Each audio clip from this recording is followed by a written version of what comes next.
Travel to Siargao with me, a Tacha Pucha presentation. So, hello everyone, my name is Nicole Pino, and I am your tour guide for today. So, I will show you some famous tourist spots in Siargao and what to do there. So, I am Nicole Pino. I am born and raised in Siargao. It lives in both Dapa and General Luna. I am 19 years old. I love traveling and I love to explore new things. I am a thalassophile, a person who loves and finds peace or thrill in the ocean. So, what to do in Siargao?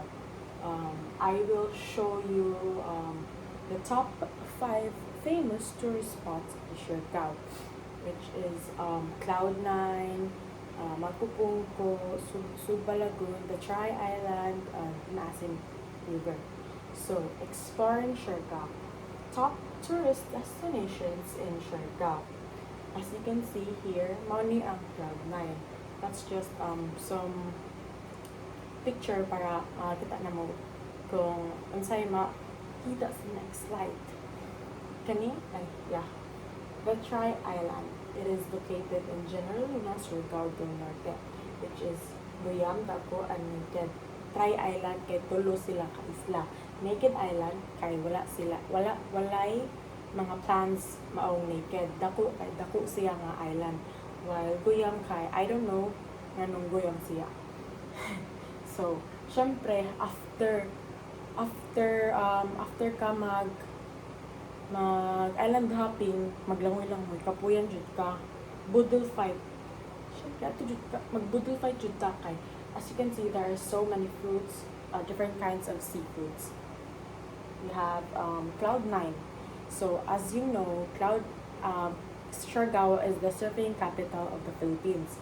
Cloud9, this is where you surf, either beginner ka or professional. Sahay na diri ang mga competitions. Napay spots for beginners kung asa ka mag-surf. While sa rent, here we have surfboard with instructor. Last time I checked, when I tried surfing, 500 pesos per hour to. And I don't know how much it is now. So, additional depends on where you rent. Drone shots, dapat mag-drone shots mo. Magpupungko Rock Formation. It is located in Pilar, Surigao del Norte. As you can see, crystal clear water. Magpupungko Rock Formations kay napalibutan siya og rocks. So you are only allowed to swim in the crystal clear pool when low tide. Kay kung high tide siya, ang tubig manggod kay moabot siya diri. The waves are very strong. Maong madala ka sa wave padung sa lawod. So dili siya pwede. Suba Lagoon. It is located in Del Carmen, Surigao del Norte. It is called Suba Lagoon because sa una daghan magsugba-sugba diri sa kilid. That's why it's called Suba Lagoon kay dool siya sa lagoon. And here, as you can see, some things na pwede nimo buhat. Some things to do in Suba Lagoon kay mag-kayak, mag-dive sa kaning jump something kineme. Napoy kawayan dito nga pwede ka mo sakay niya. Imura i-pull mo sa para maadto ka sa middle sa lagoon.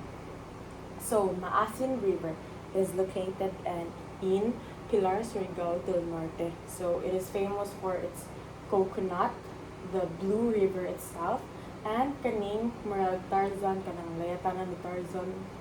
Unsa ba na? Yeah. Here. Diba? Enjoy siya.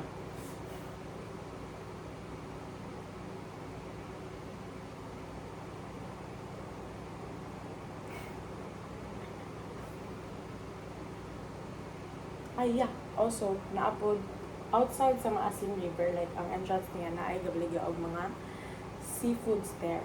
Watch out lang mo. Night Island Light, of course, di jud na mawala mo. Akong masuggest nga club dito ay Siargao Beach Club na ay bubbles So, of course, some tips if you are planning on going to Siargao. Mag-warning lang ha. Tip number 1.